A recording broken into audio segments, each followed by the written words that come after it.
What's up, everybody? You're watching Tiny Housin'. It's volume 23, I think. I'm really never going to know until I make the title for the video. And today, we are going to learn how to make a prison chi-chi, and we're going to do all kinds of other fun things. And I'm just going to ramble into the video camera for a minute. This is my first of 3 days away from the bakery, and pretty much all I did today was personal stuff, cleaning. I'm working on cleaning the tiny house. I still got to do dishes and some stuff like that. I got to repack and charge my gear for the cycling trips that are coming up, probably Friday and Monday. I gotta get... So I got some computer work done. I got my accounts reconciled. I got my probation report filed. I did all of the little things that had to be done. And right now I'm getting laundry done, and I'm just going to get back to work on my list of things to get done today. What's going on, everybody? It's your boy Adam. It is pouring rain. I thought maybe you'd all get to hear it, but as soon as I hit the start button on the camera, the rain lightened up significantly. But that's one thing you might deal with if you live in a tiny house. If it rains, and it rains with any kind of significant weight, like it's nothing right now. Not even 3 minutes ago, not even 2 minutes ago, it was pouring so bad out, I couldn't hear myself think. It was literally like the noise level and the sound of the rain coming on the roof of the tiny house is deafening. It's been raining. It's been pouring rain all night long. It's probably going to rain like this all day long. It's actually knocking down... It's causing all of this spray foam that's uncovered to rain down all over the tiny house. It's everywhere I look right now, there's little pieces of spray foam everywhere. Literally everywhere. I'm going to have to vacuum it up and wipe down every surface in here. Literally every single surface in this place is covered in this fucking spray foam. The guy I'm renting it from, I got no beef with him. I'm cool. He's a cool dude. I'd have no problems. He's been doing what he says he's going to do since I moved in here. But he did offer to have a guy come over here and finish the ceiling here. But there was no time. There was a guy in here, and supposedly he moved out either the day before or the day I moved in. All I know is that I had to move on the 1st. I didn't have a choice. So I had to move in with the place like this, and then once everything is set up, what do? If he has a contractor come in here to finish this off and put up, I will literally have to move back out of the tiny house. I will have to unplug, unpack. I will literally have to move out of the place for them to come in here and finish the place and then move everything back in. So what the fuck? How the fuck am I going to do that? That's a whole day of my life just to get this thing covered. And yeah, I would like that to happen. It would actually make it nice in here, but then they're going to have to cover it up, and then if they paint it, that's going to be even worse because I'm going to have the smell of paint fumes in here for a month. So I don't know. It's not like I didn't know what I was signing up for when I signed up for this. And believe me when I tell you, the absolute shitholes that I looked at that were in the same price range make this place seem like a fucking palace in comparison. And also this place, I can do my laundry here. And I can, like I said, I've been applying to jobs that I can walk to. I did get a job lead. I applied to a store that's in walking distance. It's right next to Target. But they sent me an email back yesterday or the day before. I think it was Sunday. I have to reply to it today. They said that they don't have any availability in that store, but they wanted to know if I'd be interested in working in a different store, which I looked on the map.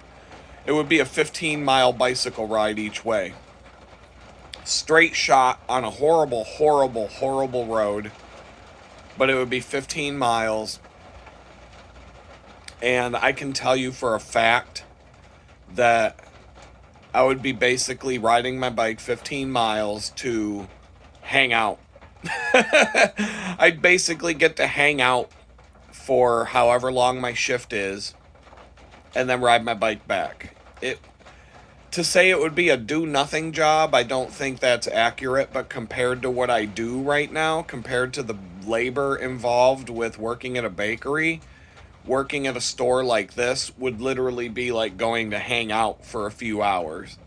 So I'm contemplating it. I think I'm going to look into it and see what they say. There's no harm in pursuing that further, because something good could come out of that. Just having a job for a few days a week where I make the same amount of money I make right now, except for the fact that, I cut my bicycle ride down by 10 miles for the total out and back. And I also get to just literally just go hang out for a few hours a day, or whatever it ends up being. It's not a back-breaking labor job, I can tell you that. Absolutely, without a doubt. There's absolutely no way there would be any kind of exhausting labor going on there. Even if you had to keep yourself busy throughout the day doing things in a place like this, you're going to be putting things on, opening boxes and putting stuff on a shelf, organizing shelves, and and ringing customers up. That's pretty much what it would involve.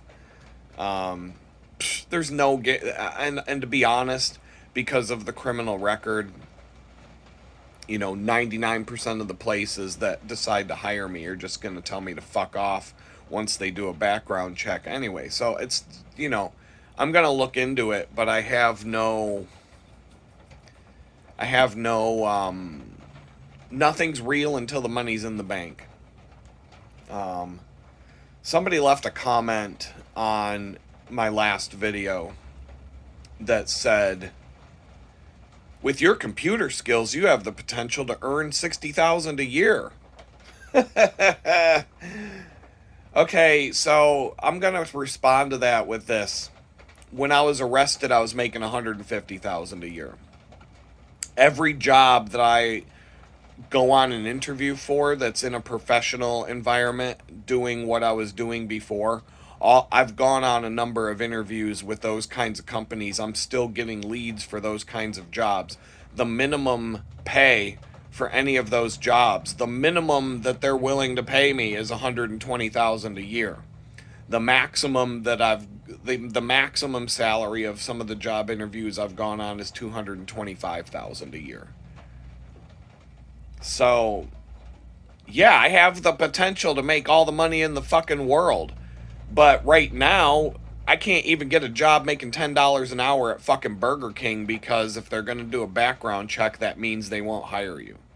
So, the current job that I have right now, there was no I walked in, they said, okay, when do you want to start? And I walked out. It was that quick. There was no background check. There was nothing. And it's been a good experience. Like, I don't think anybody I work with even knows about what happened. I don't know if anybody there has ever Googled my name. I don't know if they even know I have a YouTube channel, to be honest. Nobody has ever said a word about it. Not one word about it. I know people there are probably like, why is this old guy working here? Where did he make a wrong turn in life? But first of all, I'm not the only old guy there. Well, I am the only old guy there.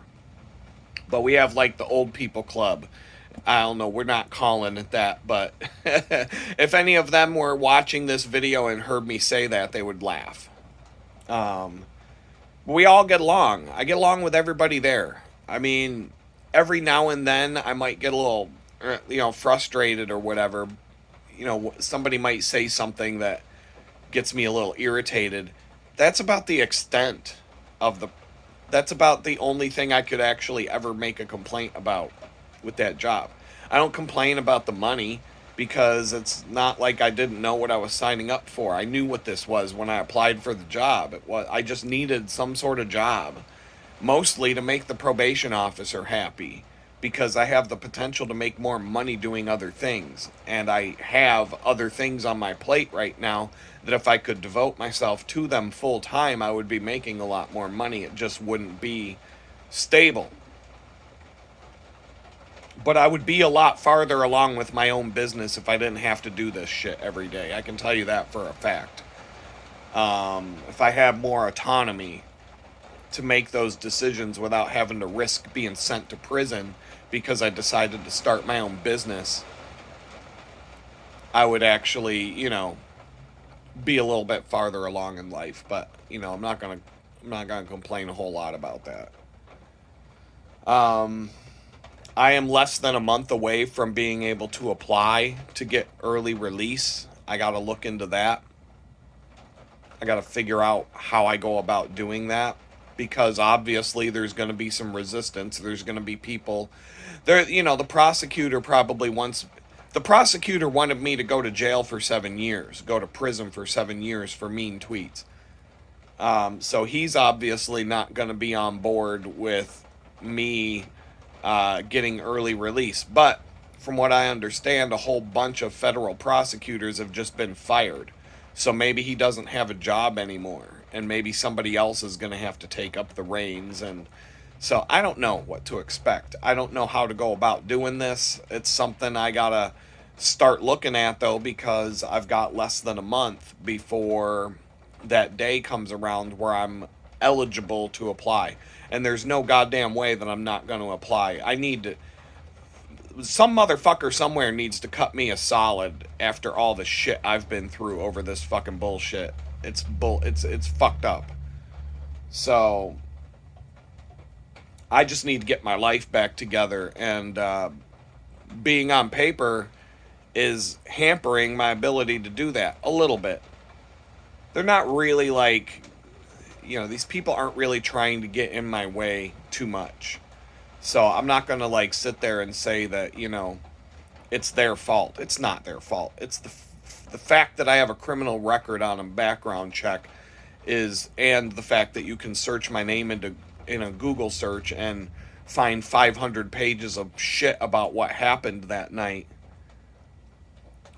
That pretty much puts the kibosh on 99.99999999999% of the job applications that I'm going to be filling out for the rest of my life. So, but the fucked up thing is everybody I talk to in person, when they know the story, they're like, that's fucking crazy. I can't believe they did that to you. This government's out of control. You didn't deserve that, and et cetera. And I'm like, well, where are these fucking people?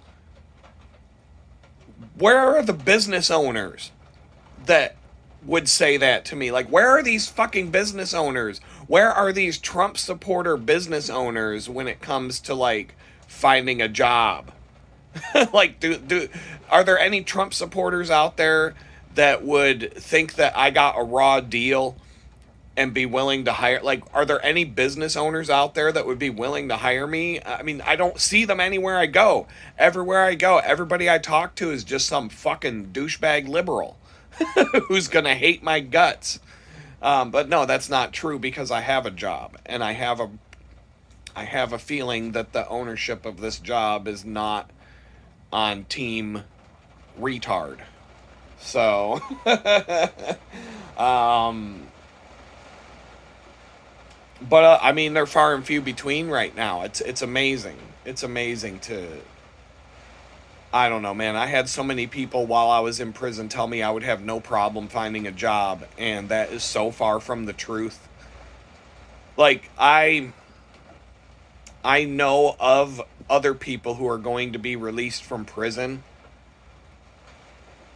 And I can absolutely, like, without a doubt, without a single shred of doubt in my mind, they're never going to get back on their feet for the rest of their life.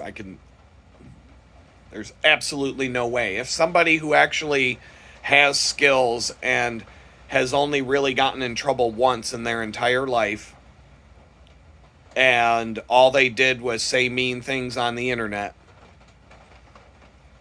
and if that person can't come out and get back on their feet and put a life back together, how the fuck is somebody who's basically spent their whole life in prison supposed to do it?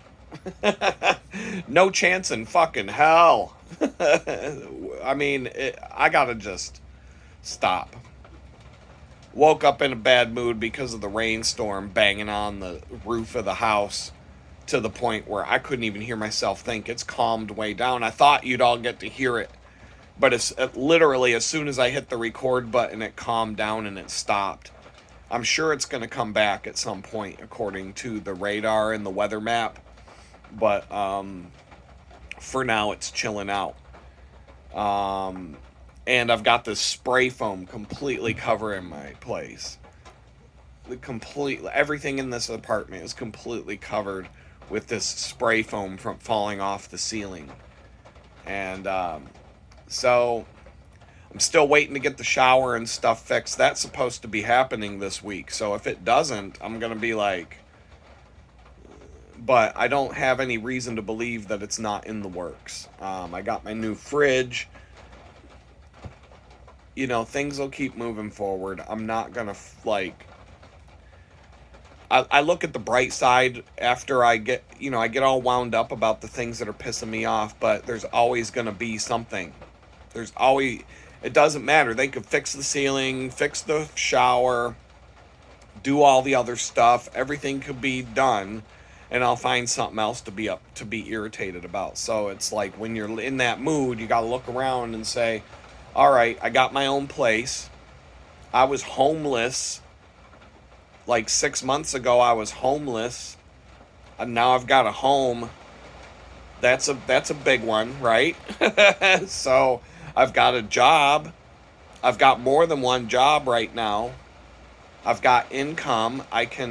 It's a struggle right now. I'm burned out. I'm like so completely, like I can't even shave. I gotta shave today, and that's gonna be a struggle because of the fucked up shower and because of it's just that there's gonna be this whole thing is just there's a lot of frustration, and I'm just like, how much more do I have to suffer before God is finally like, all right, you've learned your lesson, let's get your life back together. And I don't know, like all it would take is one phone call. All it would take is one email. We saw your resume. We think you'd be good. Let's hire you. Here's, 6 figures. Go back to work.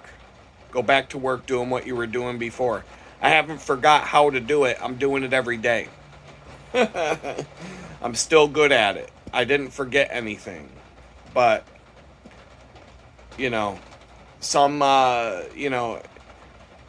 I've been reading a lot of articles about convicted felons. There was a woman, I don't know her name, I don't know all the details, but she basically got convicted of a felony because she was young, like early 20s or something like that, and she was getting a Social Security check, or she was getting some check from the government, and at some point those checks were supposed to be stopped. Like her parent died or something, and she was getting some sort of benefit from the government. Well, the government never stopped sending the checks. So she was just getting these checks after she wasn't supposed to be anymore, but she didn't know she wasn't supposed to be. And then all of a sudden the government showed up at her door and arrested her and put her in federal prison because of wire fraud and defrauding the federal government and all this other bullshit. And she has a felony on her record now. And once again, you might ask me, why didn't she fight it? And my answer to you is, you don't get to fight the federal government. When the federal government charges you with a crime, forget it, you're guilty. That's how it works. If you don't believe me, go look it up yourself. They have a 99% conviction rate The federal government, when they charge you with a crime, you're guilty. That's it. It's like North Korea. They torture you until you sign a confession, and then they take you to a federal prison camp where there's pickleball and shit like that. And they dangle that in front of you. They say, do you want us to keep torturing you for the next 7 years? Or do you want to sign this paper where you can go to a federal camp and then you can come home in, 6 months to a year or two? We'll see. And anyway, this woman, she'd never been in trouble her whole life. Now she has a felony because of this fucking shit with collecting checks that they were sending her that they were supposed to stop sending her, that she didn't know they were supposed to stop sending her, but they kept sending them to her, so she kept cashing them. She went to prison for that. Her life's ruined. She can't find a job. Nobody will hire her. Nobody will fucking give her the time of day or allow her to get back on her feet and have a life again.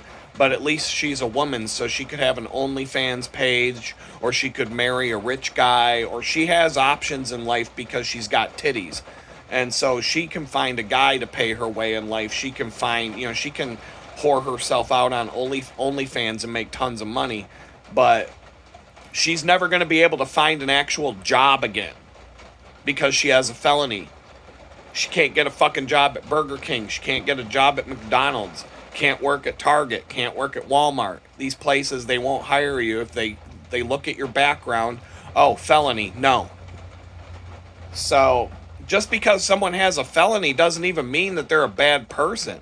It doesn't even mean that they did anything wrong in a lot of cases.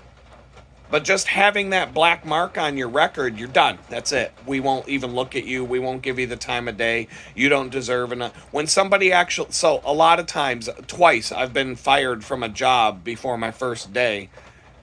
Even though the people who I opened up to and said, hey, I have a felony, here's what happened, etc., etc. Oh, at this company, we believe people deserve a second chance. If somebody ever says that to you, forget about it. That's their polite way of saying you have no chance in hell of getting this job now. We believe people deserve a second chance is code word for get the fuck out of here, we'll never hire you. We're just blowing smoke up your ass because we're just trying to be polite. So, anyway, I'm going to add to this video throughout the next day or two. Here comes the rain again. But I don't know, if it starts like really hammering down like it was before, I'll jump in and just so you can hear how loud it is, because that's part of living in a tiny house. The rain might drive you crazy. All right, kids, we're going to have a little cooking show today. And since I'm living in a prison cell with my shower, my toilet, my sink, and my cooking area all combined into one tiny little space, it's the perfect place to demonstrate, let's make a prison chi-chi. So, here we go. Now, this is not going to be an exact representation of a prison chi-chi because some of the ingredients here on this table got substituted out for stuff that I found at the grocery store. There were things that I couldn't find. But basically, a prison chi-chi is this. You take a bowl. The only thing that you have to cook with in a prison situation is hot water. So I've got my water, I've got my pot. I'm going to get that going here in a minute. I'm just going to run through what I'm about to do and how this all works. So the first thing that you will do, a prison chi-chi is based on whatever random shit that you can get on the commissary, pretty much all mixed together in a bowl, as long as it all goes together. So the first thing, it's going to be ramen noodles or rice, and I'm talking about instant rice, like rice that, not regular rice that you have to cook for a long time, but like minute rice and rice like that cooks about the same amount of time as a pack of ramen noodles. So it'll either be a base of ramen noodles or rice or both. A good chi-chi, a solid chi-chi would have rice and noodles in it. The next thing that goes in a prison chi-chi is going to be some kind of cheese. and it's going to depend on what's available on the prison commissary. Everything that they sell on the commissary is stuff that doesn't require refrigeration. So there will be different cheese sauces that you might be able to get, or there might be some Velveeta, or there might be some other kind of cheese. There's lots of different options depending on where you are, but there will be different options for cheese. This is just some queso cheese that I got on the shelf at Target. It's going to have to be refrigerated once it's opened, but this is a good substitute for that. So you're going to have your cheese and your starch. One of the things they offer on a lot of the commissaries are refried beans that are dehydrated. Just add hot water to reconstitute them. So I've substituted that with some black beans. I didn't see any refried beans packaging. This is what I saw as I was walking through the aisles. I thought, okay, that'll be a good substitute. I didn't see the freeze-dried refried beans, but you might be able to get something like this, a packet of black beans. There are different options. Like I said, it just depends on where you are. So some black beans are going to get mixed with that. Now, typically for your meats, remember, it's going to be meat that is able to be stored at room temperature, and meat that's not going to go bad the second you open it and leave it out for a night or two. So typically what they have, they're summer sausage and tuna packets and chicken packets, like, tuna of the sea, the chicken packets. So it could be chicken, it could be rice or chicken, or it could be summer sausage, or it could be tuna, or it could be a combination of all three. It just depends on what's available, but those are typically the three kinds of meat that you can get on the commissary. I've substituted the summer sausage with some Jimmy Dean fully cooked pork sausage patties, and I have a couple of these cheddar dogs, and I'm just going to cut those up and cut a couple of those up and just kind of mix it all together. Plus, I have this ready bacon. It's fully cooked bacon that doesn't need to be refrigerated until it's open. So that's probably the least, the least authentic part of this chi-chi that I'm making right now, because all of these things have to be refrigerated. This bacon's got to be refrigerated once you open the package, but it can sit out on the shelf for months without having to be refrigerated if it's never been opened before. So it's kind of a summer sausage. Like I said, summer sausage, you can also get, Slim Jims and beef sticks and things like that, preserved meats. Pepperoni is another popular meat. I don't have any pepperoni right now, or I'd throw that in. So summer sausage, pepperoni, Slim Jims and beef sticks, and chicken packets, tear open chicken packets and tear open tuna packets. You're not going to get a metal can of either of those because, like I said earlier, if you have a piece of metal, you can make a shank out of that. So they try to limit, you're not getting metal on the commissary and prison. And then what you need to top it off is some sort of crunchy topping. In this case, I've got some Cheetos, or it could be Doritos, Fritos, it could be potato chips, one of like 10 different kinds of potato chips, whatever they have.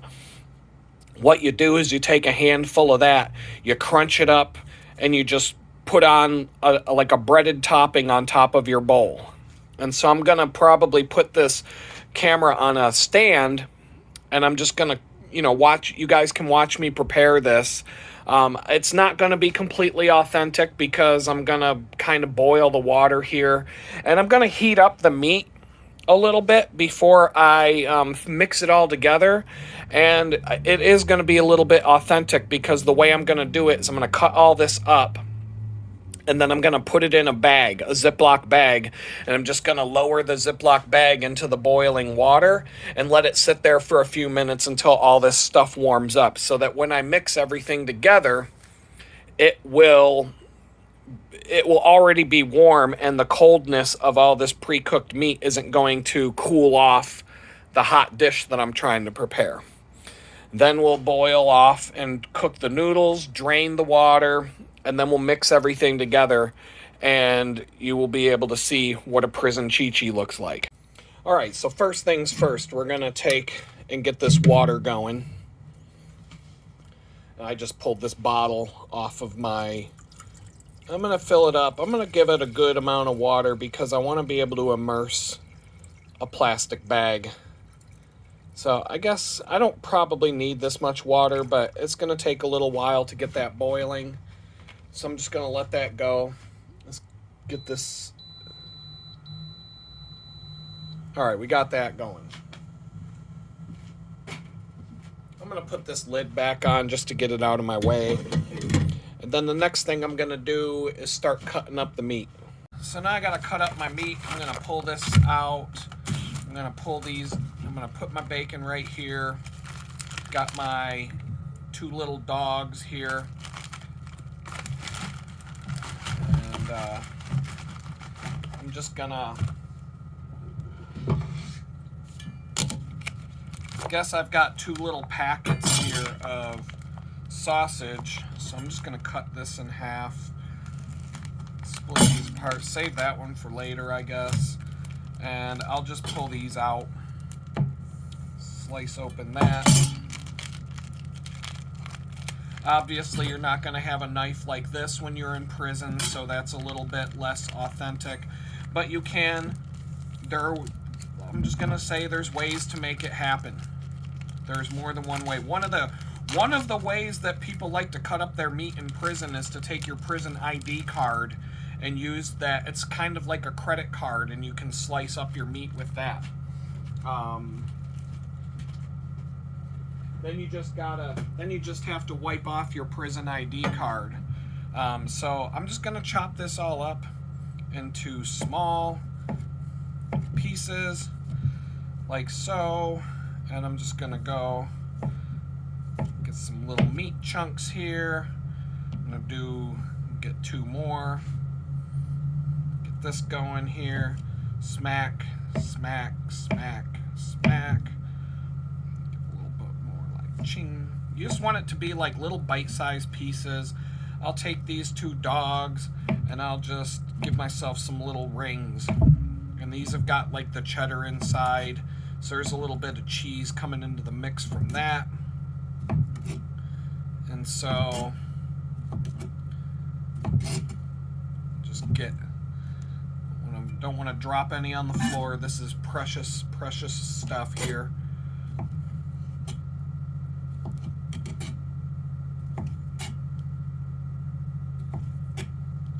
And as you can see, there's a lot of crap here. So I'm probably getting the proportions all screwed up and whatnot, but it just... There's really no rule about what you have to do to make a prison chi-chi. It's just every one that you have is going to be a little bit different than the one before, because it's just going to be based on whatever you got. It's definitely a bit high on the meat side. I'm not going to lie, but I'm going to cut up this... Ouch. That's why you got to bend your fingers like that. And let's see. There's actually... I didn't cut myself. It was just I felt the blade touch my skin, and I'm like, whoops, don't want to do that. Right there, and we're good to go. Now we've got little bacon pieces, some summer sausage, and some other sausage. I'm going to throw all that together here in a... Oh, let's see, what bag am I going to be able to use here? I think it'll fit in here.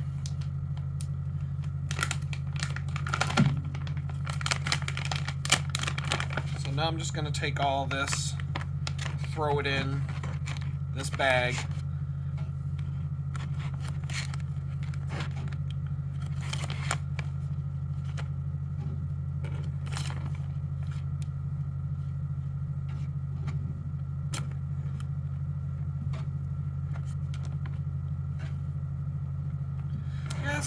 This doesn't look so bad once I got it in the bag in terms of how it's all going to mix together. I think this will be fine. Alright, now I'm going to seal this bag, And I'm just gonna set this off to the side and get ready for when the water is finished boiling. I'm gonna take a minute, wash my hands, just got it all covered in meat, and I'll get on to the next step. While the water's boiling here, or getting up to temperature, I'm just gonna take that bag, drop it in the pot, and just kill two birds with one stone and just get that thing heating up while I boil the water. And I've got some other prep work to do here. All right, while that's going on, while that water's getting up to a boil, I'm gonna take the ramen noodles and I'm just gonna break them apart. And one of the things that you do in jail is you just smack them on the floor. You gotta be careful not to smack them too hard. You gotta be careful not to smack them too hard, because what's gonna happen is your bag might explode and your shit's gonna go all over the place. So just give them a good smack on the floor.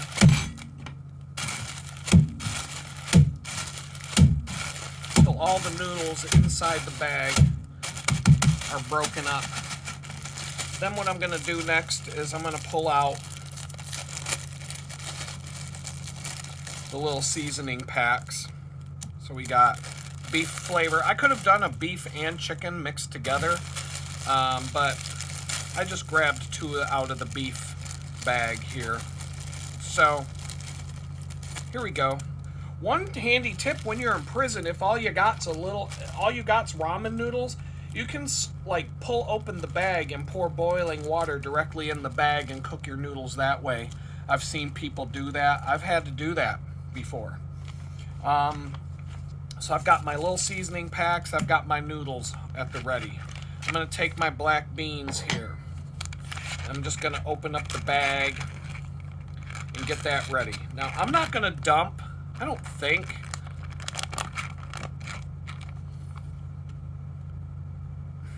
It seems like a lot of black beans. I'm not 100% sure if I'm gonna dump all of those in. I think it's just gonna be more of like a, you know, how it feels.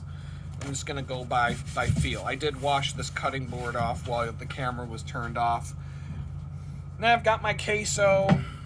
I'm just gonna open up that can, take a look at that. This is very similar to the kinds of different cheese that you might be able to get on the commissary. So it's a solid substitute. And let me see here, my water. Water's it's starting to slowly boil, but not quite there. And then for the Cheetos, I'm just gonna pull up a bowl that I have sitting here. I think it should be clean. I'll just wipe it off with a paper towel just in case. Be that again. Oh, come on. My paper towel. Let's give that a little wipe off. All right, so I'm gonna take, it's a little more civilized than you would probably do. Oh, that's a lot. Okay, that'll be enough.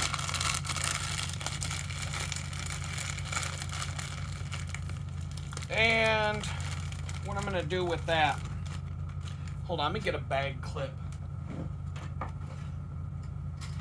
for my Cheetos. Now, I don't use potato chip bag clips. I just use regular binder clips that you get from the office supply store. I really don't even use them in the office, but I have them just in case I need them.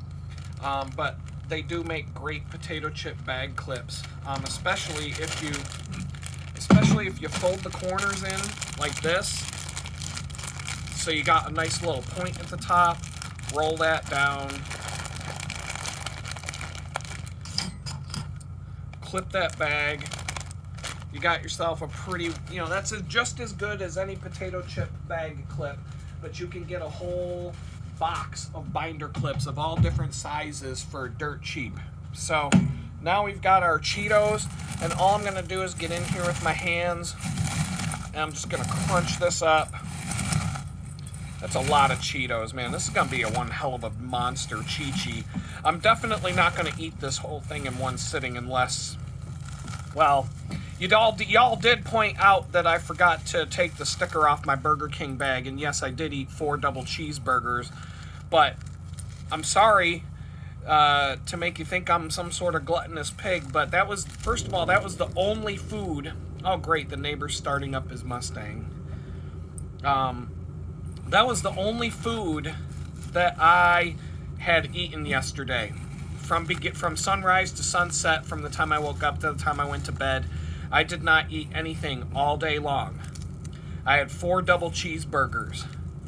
That was it. So I don't even know what that calorie count would be, but I can tell you that I burned more calories than that on the bike ride the next day. So I think I'm okay. I'm gonna have to get all the I'm gonna have to clean off my Cheeto hands. So hold on a minute. All right, so I got a pretty good boil going on this water now. So I'm gonna pull this off. I guess I'm just gonna set it off to the side. I'll clean up the mess later. I'm gonna pull out. I might just let that boil along with my noodles. I'm just gonna dump in the ramen noodles. Make sure I get them all. You know, I make sure you get all that sodium and all of that bad stuff that's coming your way. And I'm just gonna let this sit in here for a few minutes. It doesn't take long. I could have probably heated up my black beans like that. I could probably just do that, heat them up a little bit. So that's kind of like, you know, that's like how you would do it in prison. You would just kind of cook everything like that. And so now I've got my beef toppings, got my toppings, I've got my crunchy topping, and I got my cheese, and it's all waiting for the final mix here. Stir up these noodles a little bit. And I'm going to put the lid on, but it doesn't take long. Ramen noodles only take a few minutes. So I'll hit stop. We'll get going. We'll see what happens with the next. And I just let me check these noodles. Let's see how they are. Al dente. Perfect. All right. I'm glad that you guys get to see the toilet in the background, because nothing shows you that this is a good cooking show like seeing a toilet in the background where the person's cooking. All right, so what I'm going to do first, I'm going to pull these out. Make sure all the water comes off. Also shut off the burner. I'm going to pull this out. That's definitely warm enough.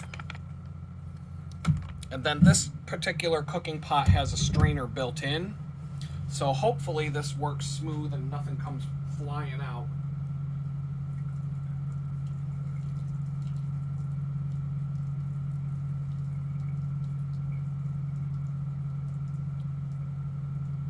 It's definitely taking a minute. Let's see here. I don't want to lose too much of my pasta here. It is like little noodles are finding their way out. So.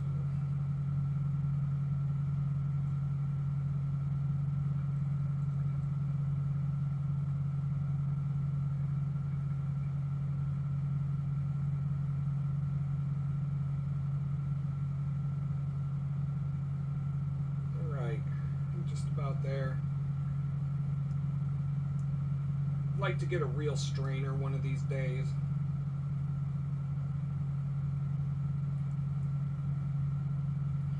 Just about all the way going here. Alright, that's pretty good. Let's set this here for a second. That's the burner that was never turned on, so I'm just going to readjust the camera. Now what you're about to witness is probably the main reason why, and if you know somebody who's been to prison, you might wonder why they came back so fat. And now you're about to find out why. Because number one, the prison food that they serve you is rancid. It's so bad. You've all heard the urban horror stories about how the boxes of meat at Taco Bell say not fit for human consumption and all that kind of stuff. And I did not see any boxes of meat that said not fit for human consumption when I worked in a prison kitchen, but I did see boxes of food with an expiration date that was 2 years before we were serving it. And I did see boxes of what's called mechanically separated chicken. If you want to know what that is, just Google that. You'll get all kinds of good information there. And on the boxes of mechanically separated chicken, it said packaged for shipment to the Philippines only. So it was, it probably wasn't fit for human consumption, but they figured, oh, fuck it, send it to the Philippines. All right, so we got the noodles in there. We're going to take and we're going to put our beef flavor. If I can get the stupid packet open. Here we go. I'm going to get my beef flavor mixed in there first. All right.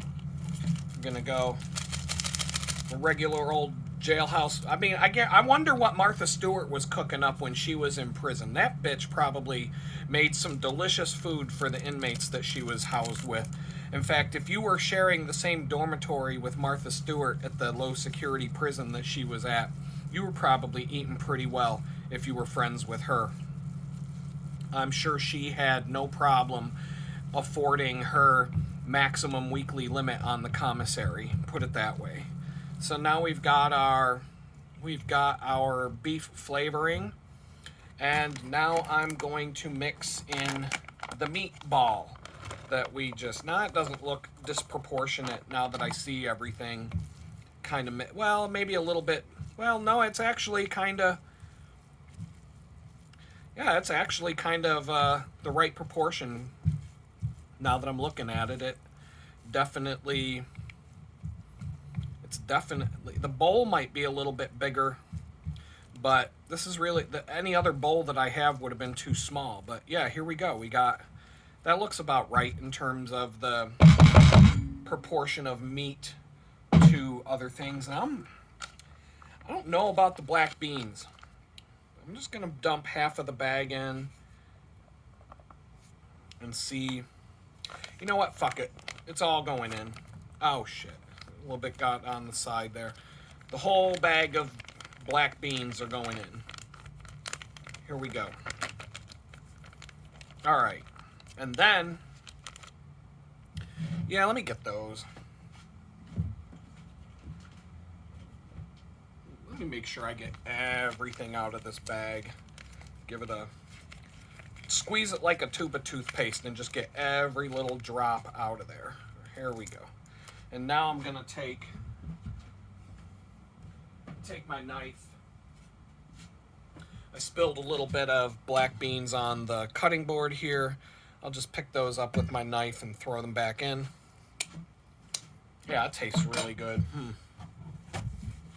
This is gonna bring back some great memories of being in prison, that's for sure. Now that I'm looking at the beans and the proportion, it definitely, yeah, that's a good proportion. Yeah, this is exactly what you want. Okay, now, I don't think I'm gonna use the whole jar of cheese for this. But I'm definitely going to be generous with that cheese. And I'm just going to use a fork. I'm just going to dump, I'd say like half of the fucking thing there.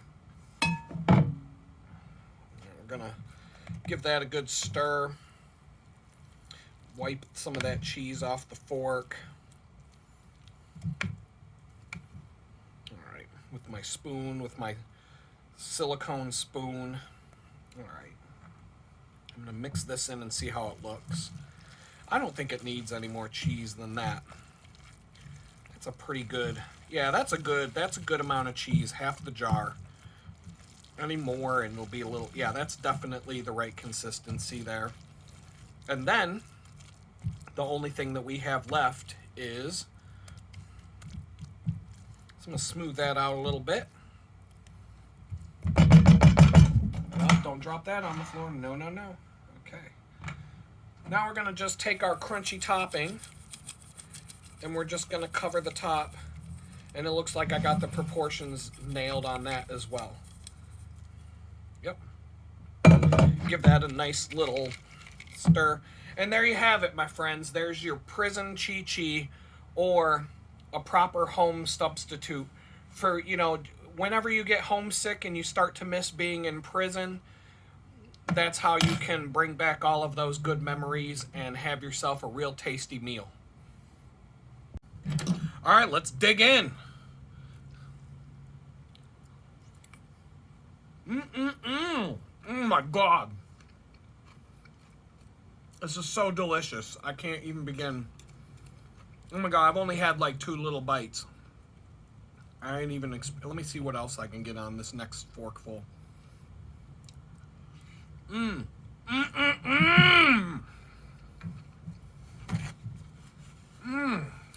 Now it's time to go sit and eat until my belly looks like Santa Claus on a bender. And so that, my friends, is how you make a prison chi-chi. And I'm already starting to feel right at home again. We'll talk in a minute. Oh my God. I haven't even eaten half of that bowl. I've got to slow my roll. I got to wait that 20 minutes. Because a lot of the reason why Americans get so fat is because your body, when you're full, your body waits 20 minutes to tell your mind that you're full. So in that 20 minutes, from when you're actually full to when your body says that you're full, you can pack down a lot more food. And if I'm not careful, I'm going to pack down too much. So the thing about this chi-chi, I don't even really have a way to warm it up, except for putting everything in a bag and dropping it into a pot of hot water right now. I don't have a microwave. I could go to the house and use a microwave, but these things don't even taste that bad cold. Everything just kind of turns into like a chi-chi cake.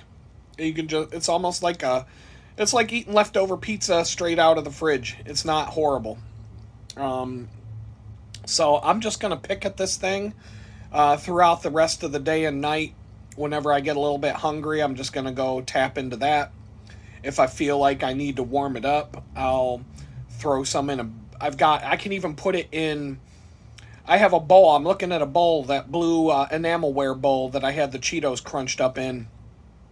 I could put a bunch of, it's like a double boiler, like a ghetto double boiler. I could basically put a bunch of the stuff in that bowl and then drop that bowl into some boiling water.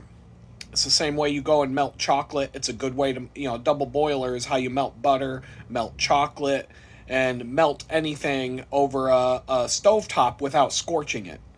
So that would be the perfect way. I already see I have a ghetto double boiler. I can definitely reheat this stuff anytime I want without any problem. It won't, other than just waiting for some water to heat up in a pot. So there's that.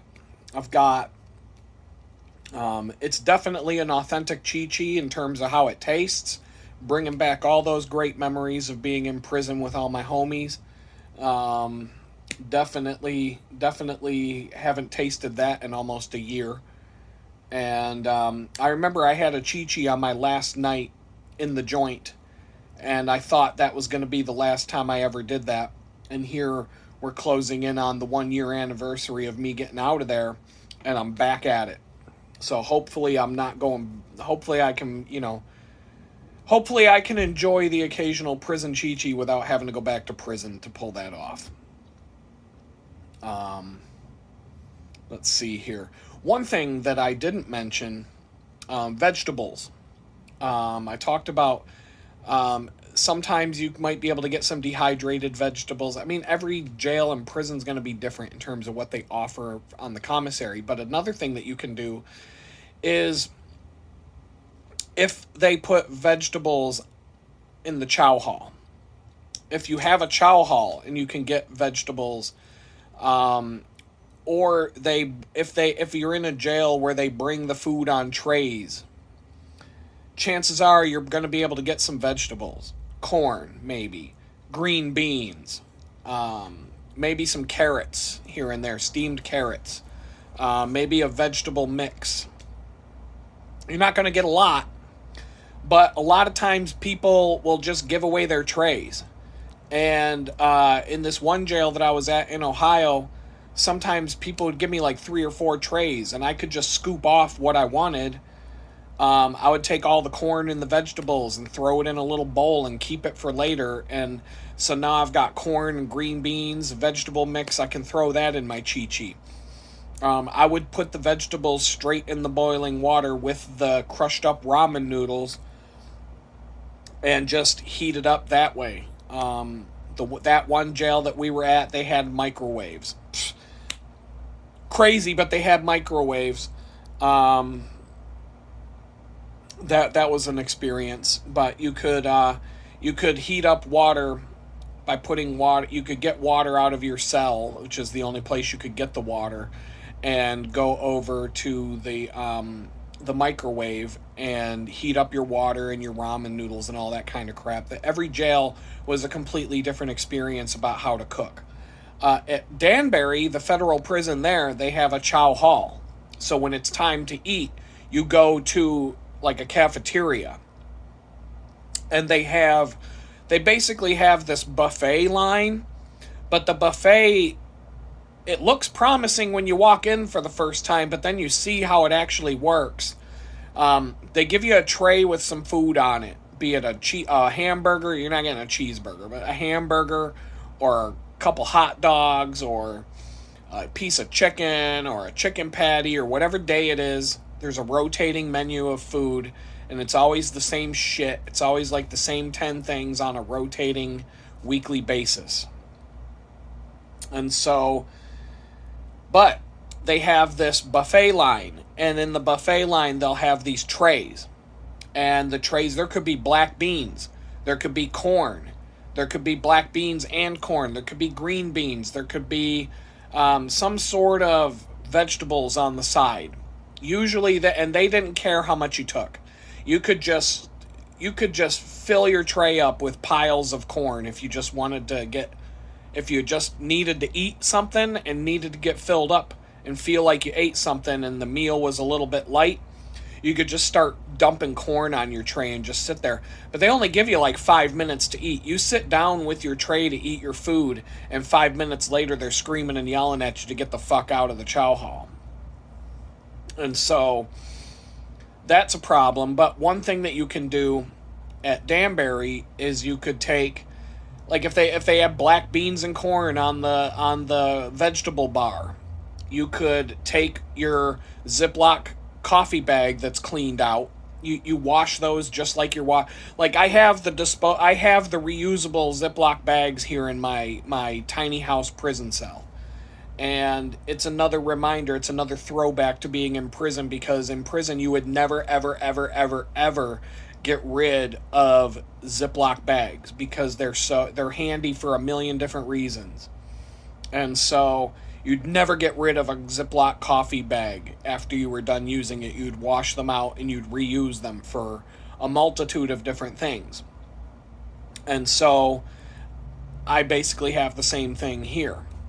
And so you could take those to the chow hall, and you could put a whole bunch of black beans and some corn in a Ziploc bag, take that back to your dorm, keep it in your bunk, keep it on, you would normally have like a steel locker to store your personal belongings, and just set your corn and your black beans there.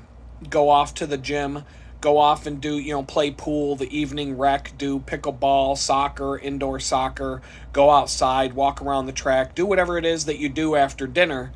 And around 8:30, 9 o'clock at night, they're going to make everybody go back to the dorms. So now when you get back to the dorm and you want to make your late night snack, they're going to turn the lights out at like 10 p.m. But you don't have to go to bed. They're just going to turn all the lights off in the dorm. So at that point, you need to use, they have reading lights that you can buy on the commissary there at Danbury. And so now you just got to use one of the reading lights, like a lamp above your station. But, so you can get some fresh vegetables, and you can get some black beans or whatever they've got on the chow hall bar. And you can mix that with your commissary chow hall chi-chi. along with whatever you had on your commissary and whatever else you could find. So there's multiple ways. There's really no rules about the chi-chi itself other than the fact that it's based in some sort of rice noodles or rice and noodles, and it's got a little bit of meat of some kind. It doesn't always have to have meat either. If you couldn't get meat on the commissary, if they were out of meat, if you can't afford it, whatever, you might be eating a light chi-chi with just noodles, cheese, and some veggies that you got off of a tray or something. But there's no exact formula for how to put one of these things together. It's just whatever you can cobble together and mix it in with the ramen and the rice. I could have got some minute rice. I definitely could have made it a little bit more authentic by having the rice and the noodles. But I mean, I'm eating this thing and I'm like, damn, it's exact. It's exactly what it's supposed to be. It tastes no different than the crap I was eating there. So the substitutes that I made were solid. It really tastes authentic. Definitely bringing back some memories right now eating this fucking trash. And so there you go. Now, if you thought eating 4 Burger King burgers in a day was bad, I guarantee you this is 100 times worse for you. I'm probably going to die of a heart attack before I even get to upload this video. But if I don't, we'll talk again, because I'm not done with this. I'm going to string together a bunch of videos and hit the upload button here today or tomorrow. So stay tuned. I can't believe I totally forgot one of the important ingredients of a jailhouse chi-chi, and that's the ranch dressing. Now, normally you get the ranch dressing in these tear open packets so they can be stored at room temperature. And once you tear open the packet, you have to use the whole thing, at least within 24 hours. I mean, you could probably use half of it and use the other half within 24 hours. This is like backpacking. It's really not a lot different than backpacking on a camping trip. This is the kind of shit that you could make carrying stuff in a backpack that's not going to go bad. Like, say you're hiking the Appalachian Trail. If you make a big-ass chi-chi like this, hiking the Appalachian Trail, that's going to taste pretty damn good at the end of a hiking day. And if you're hiking 10, 12 hours out of that day, believe me, you're not hurting yourself too bad. Your body's just going to turn all of that into... Your body's going to use every single calorie that you put in from that nasty concoction. But yeah, I forgot the ranch dressing. That's like an important thing. So keep that in mind. Maybe I'll do Prison Chi-Chi Part 2. And I'll do another one of these and make it into like a prison cooking video series. I don't know. But I totally forgot to put the ranch dressing on. I had this Chipotle ranch dressing. But, you know, when you're in prison, you might not have ranch dressing that day. And so this is definitely a legitimate chi-chi that I'm eating right now. But that's the one ingredient that I had set aside that I didn't notice and forgot that I had. I would have put a nice little spiral of some ranch dressing on top of the crunchy topping to give it like a nice presentation. And then I would have dug in and eaten it. But I'm not going to bother. I might put a little bit in this just to see what it tastes like. But I've got enough leftovers. I've got enough... I could make this exact same chi-chi again another day in the upcoming week or so. And I have all the ingredients. And the next time I do it, I won't forget the ranch. What's going on? I'm just chilling. And, oh, my belly is full. You can see I got some dirty dishes to clean up behind me. I got my vacuum, my little dust buster vacuum cleaner hanging out. Get ready to finish up tidying up my place. I'm not really thrilled that the first of the 3 days in a row that I'm taking off from the bakery week after week and trying to create this new schedule, the first of those 3 days ends up being getting caught up on life. So I don't know. I'm just going to keep working at it and trying to do the best that I can to get through whatever it is that I'm trying to get through and take care of personal things. And man, I'm stuffed. That prison Chi-Chi really hit the spot. It's the kind of comfort food that when you're in a miserable place like prison, that's something. I didn't do this every single day. I couldn't afford to do this every day.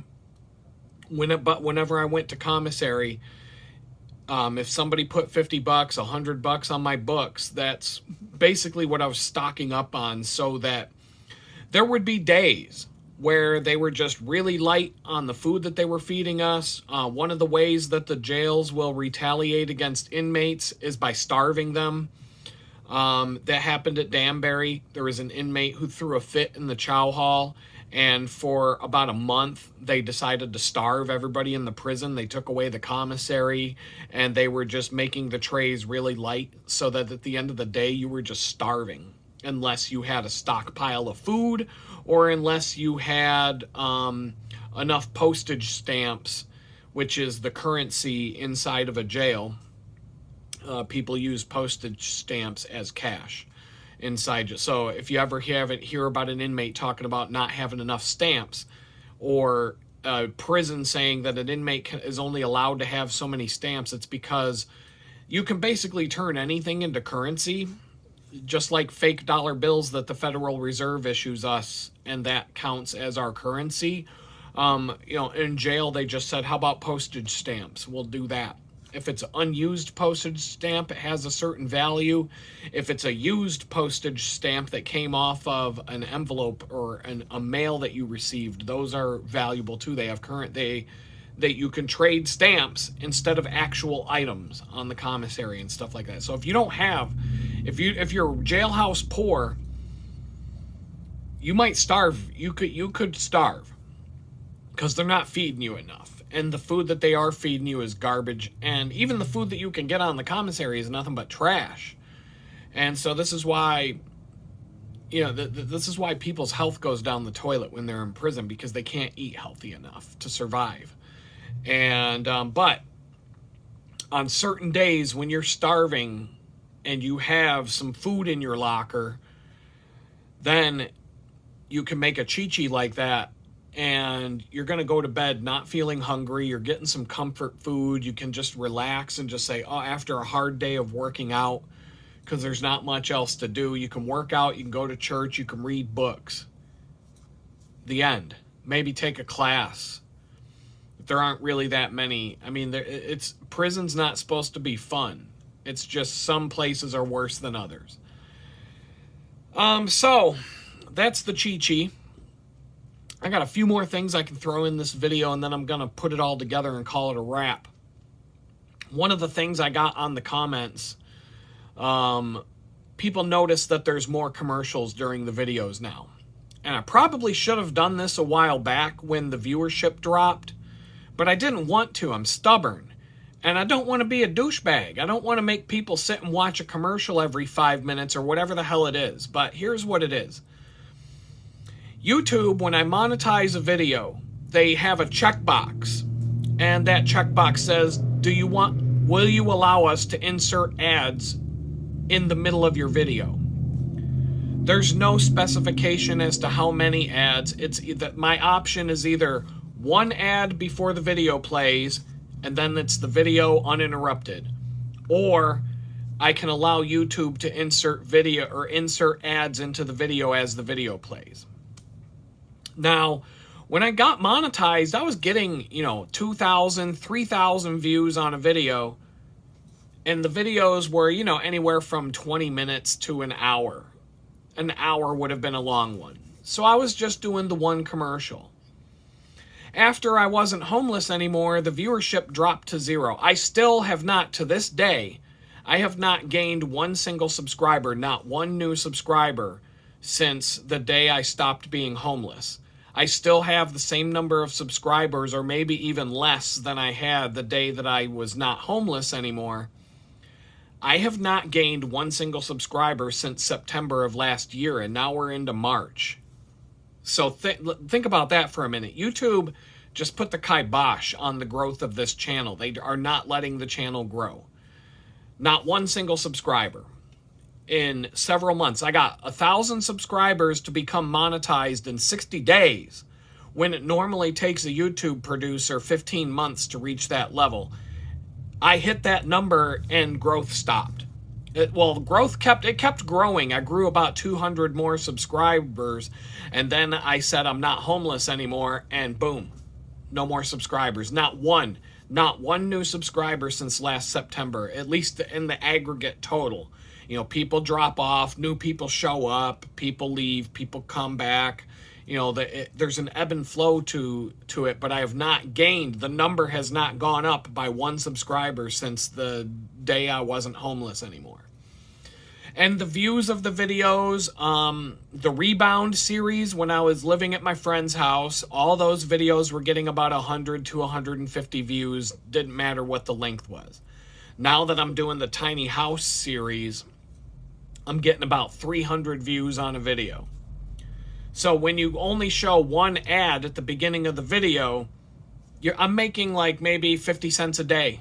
I'm not even making $1 a day on the YouTube ad revenue. So, as an experiment, I checked that checkbox off when I uploaded a really long video the other day. And it takes a few days for YouTube to show you the stats, especially with the monetization stuff. But I'm already seeing that I'm probably going to start making $4 to $5 a day off of the ad revenue, because most of you super fans, you watch the video from beginning to end, so you're watching all of those ads. I will point out that even if you hit the skip button, I get paid. I get paid just by you seeing the ad. As soon as that ad starts to play for you, I get paid.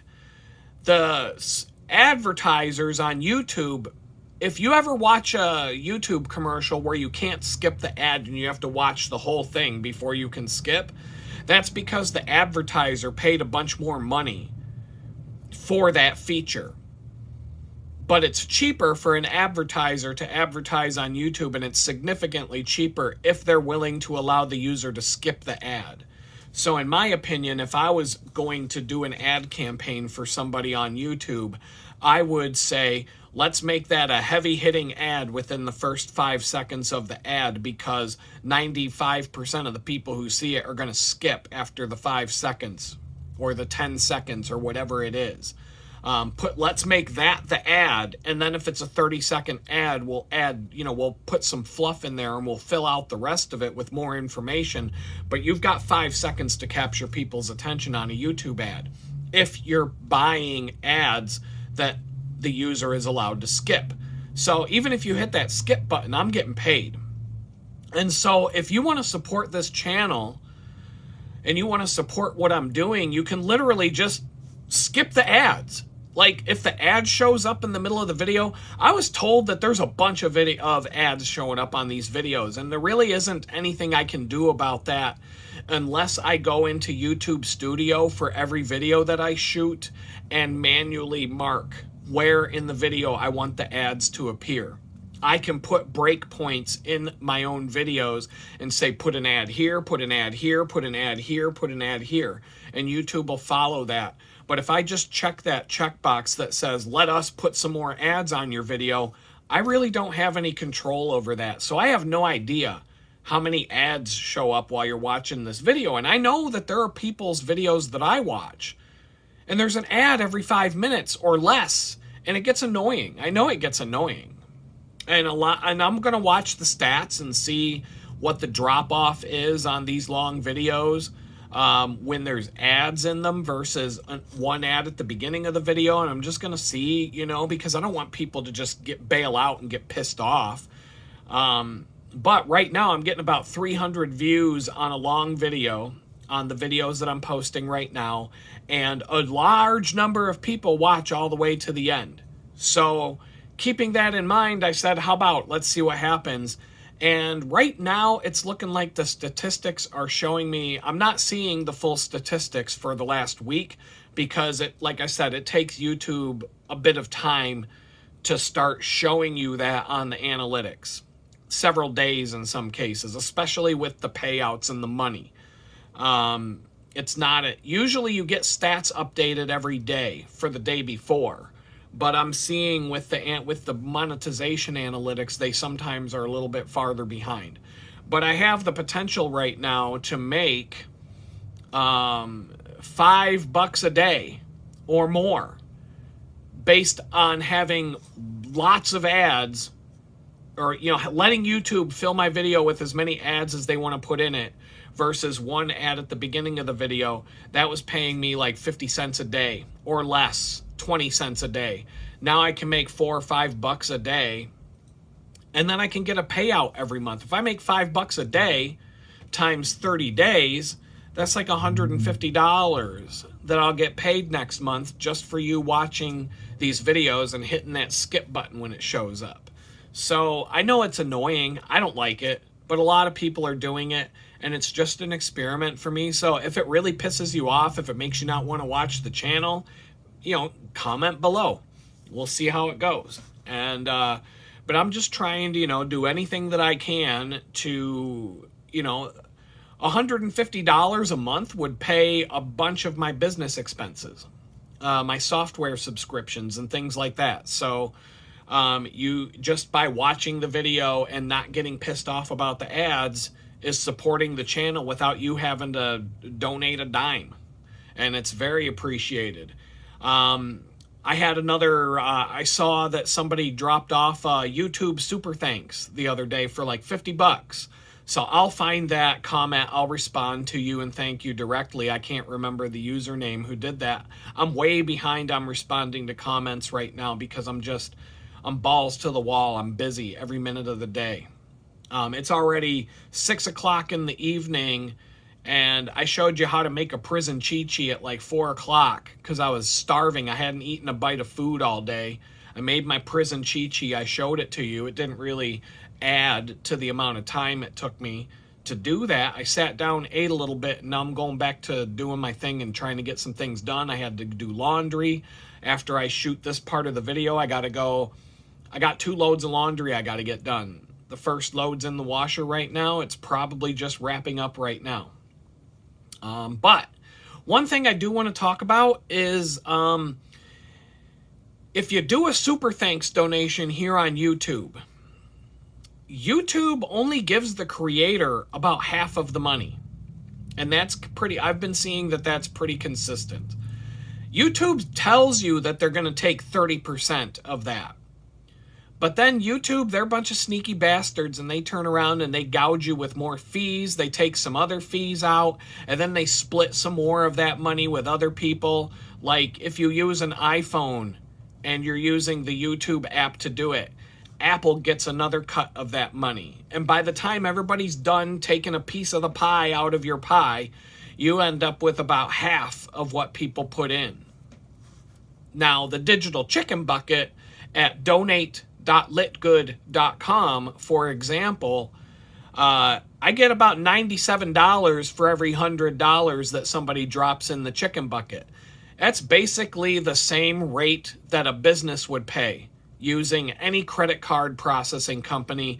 The only way that you're getting a better deal than 3% on credit card processing, the credit card processing company's cut, is if you're doing such high volume like you are Walmart or you are Target or Best Buy or, a big McDonald's or some, if you're a chain or you're doing such high volume that the credit card companies are competing for your business, the processing companies, which there are many, they will compete down to where you can get your processing down to like 0.5%, 1%, whatever.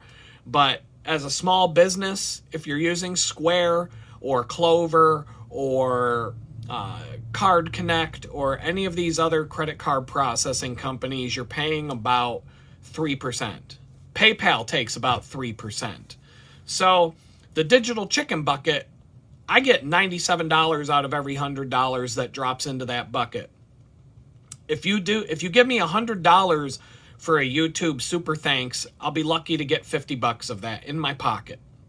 And YouTube makes it really hard to see the breakdown of your super thanks donations They don't show it to you anywhere. They don't show you like, here's how much people donated, here's what we took, here's what we're giving you. You basically gotta, it's very shady and it's kind of shitty the way that they do it. It's real, it sucks for the creator. And not just me, anybody on YouTube who has that feature turned on, that's what they're doing to you. A thing about Square, if you go to my digital chicken bucket, which is donate.litgood.com, Square puts the money directly in my checking account within 24 hours of the donation hitting that bucket. So on weekdays, the following Monday will be when they drop for any donations that come over the weekend, like after 5 o'clock on a Friday through Sunday night. If you donate into the digital chicken bucket, it shows up in my bank account Monday morning. Now, I can pay Square a bigger fee, and they'll instantly do the transaction and drop it into my bank account as soon as I hit the button. But they're going to take a bigger cut of the money. And really, I'm not in that big of a hurry where I need the money now. You know, it's my money and I need it now. I can wait until tomorrow morning. I'm not in that much of a rush. This isn't like, you know, it's not like I'm getting kicked out of my apartment and I need the money now. I'm getting kicked out of my apartment and I need cash now, right? It's not like that. So I can wait and take the small fee. YouTube, on the other hand, they require you to have $100 into your payout account before they'll actually pay you. And they don't pay you for the previous month's earnings until around the 20th in the following month. So if you dropped a super thanks in my account on February 1st, it won't be in my bank account until March 20th. And that's if I made enough money to cross that $100 threshold. So you might send a donation to somebody through a super thanks on YouTube, and it could be 6 months to a year before that person gets the money you sent them. And they're only getting half of the money that you sent them. You give me a $5 donation on the digital chicken bucket, I'll have $4.90 98 cents in my bank account tomorrow morning. Like that's how fast it is and efficient. So it's a much better system. So if that's important to you when you're donating to a creator on YouTube that you like, it could be a lot of people are making their money that way off of YouTube. And so I'm just educating people as to like, this is what happens with all these different systems and platforms. But anyway, with the advertising turned up a bit, I'll be able to generate income faster, and I'm hoping that it will generate enough revenue that I get a payout every month instead of waiting 4 or 5 months to earn that $100. And it's not a lot of money. It's just, but $100 a month coming from YouTube will pay off a bunch of my software subscriptions every month, and it will cover some of those monthly expenses. Because I have some of these software subscriptions are $15, $20 a month, $12 a month, etc. I could lump a whole bunch of those in and come up with $100 worth, and that's a significant number of bills being paid automatically. So I don't turn off the super thanks feature on YouTube because for me, it's just money that I didn't have yesterday. So regardless of how much somebody donated, even if I only end up with half of it, I still appreciate anything that comes my way, and it's all going to help me in the long run. And so this is not in any way, shape, or form a complaint to anyone who supports this channel. You know, like I said, whatever they give me out of the money you donate through the YouTube platform is money I didn't have yesterday, and so I'm grateful to have it. But for the consumer, for the person on the other side of the transaction, me, if I was donating money to someone through YouTube, I know this about the platform, so I would want to find a different way to give money to that person so that they get the money that I'm sending them, and I'm not giving half of my money to YouTube. And so I'm not going to turn it off because it's just another income stream. And so I'm just playing the long game, and there might be people who show up at the channel. They don't know I have a chicken bucket. They don't know any of it. And they're just like, here's $50. Cool. Have a good day. Go buy some beer and hookers and blow, whatever. So You know, I mean, the hookers and blow that you're going to get, you know, for $50, especially when you're only getting half of that, is, you know, that's like a truck stop toothless hooker right there, and maybe one bump. So I don't know. I don't do cocaine, so I don't know anything about it. Never tried it. But anyway, you know, it's just good information for the consumer when it comes to that. Because here's the thing, if you gave me a $50 donation on a YouTube super thanks donation, I would actually make more profit if you went to my store at shop.litgood.com and bought yourself a nice photograph for $50. If you bought a photograph from me for $50 and you get it shipped overnight, you know, within a few days after you order it, and when all the Etsy fees and the credit card transaction and all that stuff processes, I'm getting way more profit. And the photo lab, I also have to pay the photo lab that prints the photo and ships the photo. And so there's some costs, but I get more money in my pocket from a $50 photograph than a $50 YouTube donation. Just that's how bad YouTube gouges the creators who get donations through their channel. It's bad. I mean, you're really getting raped. There's no other way to put it. You know, I mean, I'd have less of a chance getting raped if I got kidnapped and sent to Jeffrey Epstein's island than somebody donating to me through YouTube super thanks. I mean, that's just the way it is. Can't lie, can't tell a lie, but I appreciate all of it. So like I said, that's not a complaint. People don't know these things until someone tells them. So, or until you open up your own YouTube shop and your own YouTube channel and you're like, wow, that's crazy. Especially when the credit card processing companies only take 3%, when YouTube or when PayPal only takes 3%, but YouTube shows up and says, we're taking 30%, but it's actually going to be 50% by the time we're said and done. So I just think that's fucking crazy. But I'm not, like I said, I'm not going to turn it off because whatever, it's money I didn't have yesterday. So, and it'll come on March 20th, somewhere around there. I mean, who knows? They could probably screw me out of that somehow. But right now everything is set up and my bank account's linked. So when they finally get around to paying it, they'll drop it in my bank account and I'll get an email notice saying that, hey, someone put money in your account. Cool. That'll pay some bills. And that's like a week's worth of groceries and then some. So either way, cool. I'm not complaining. I'm just saying I'm trying to educate the audience so that you know what you're doing. You know, because I know some of you people support more than one channel and you like more. I like lots of different people on YouTube. I'm broke, so I don't support them financially, but I will do other things.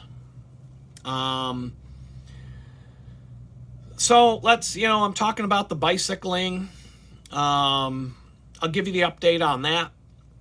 I got a couple other neat little tidbits to go with today's video, and then I'm just going to call it a wrap. Probably generate a whole bunch of commercials and, you know, be making the big bucks now with the YouTube ad revenue. If you're willing to put up with it. Strava. Now, if I get to the point where I'm getting, you know, 10,000 views on a video, I'll go back to putting one ad at the beginning of the video because I'll be making plenty of, you know, I'm not looking to make millions of dollars on this platform. I mean, the only way you can do that is if YouTube chooses you to do that. It's not luck of the draw. It's whoever YouTube will make successful, whoever they feel like they want to make successful.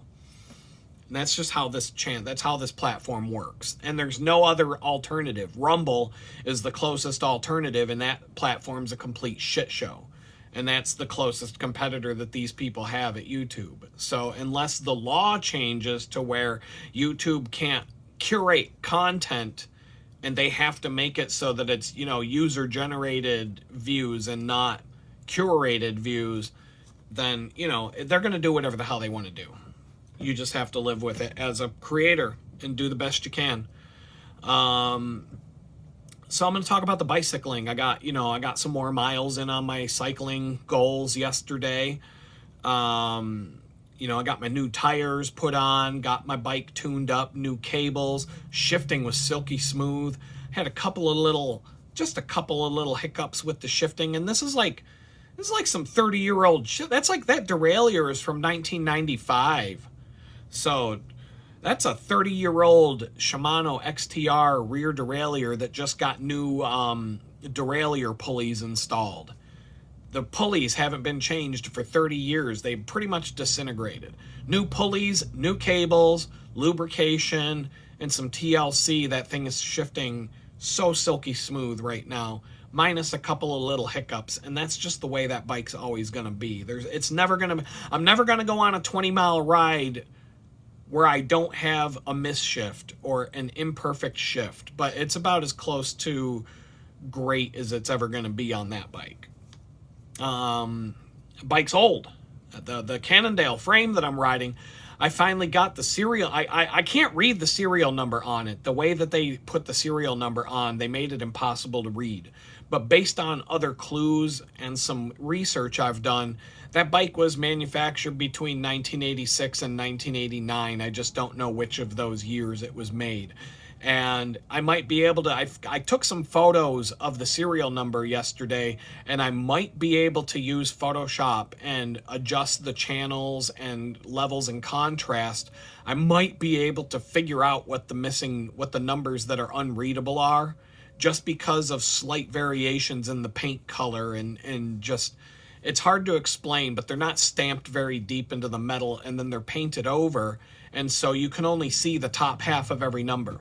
So I can kind of guess what each number is based on the shape of the top half, and some other factors, but I can't really like figure it out, like what each number is.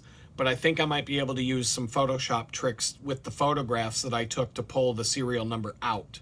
And then the serial number will tell me the date of manufacture down to the day, and it'll tell me which bicycle it was on the lineup that day.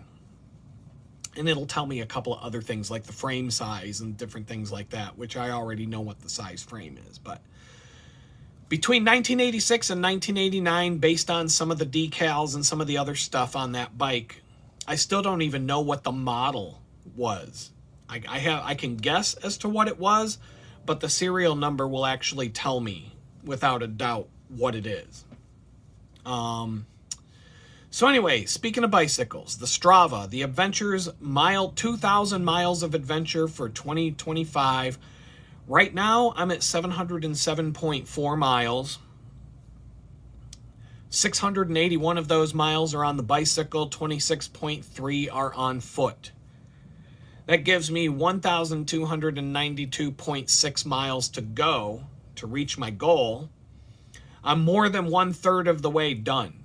So I stand to reach my goal in 6 months at the current pace, maybe less, probably less at the current pace that I'm riding.